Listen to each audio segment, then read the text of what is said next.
બોલો હા મારું ગ્રીન હાઉસ 3040 નામ તમારું? હા મારું નામ મલિક રશીદ હુસેન જાફુમિયા છે, ગામ કેરવાડા, તાલુકો આમદ, જિલ્લા ભરૂચ. આ ગ્રીન હાઉસ મારું 3040 સ્ક્વેર મીટરમાં બનાવેલું છે.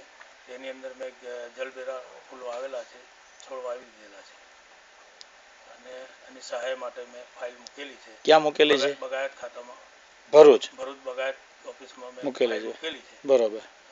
ઓકે.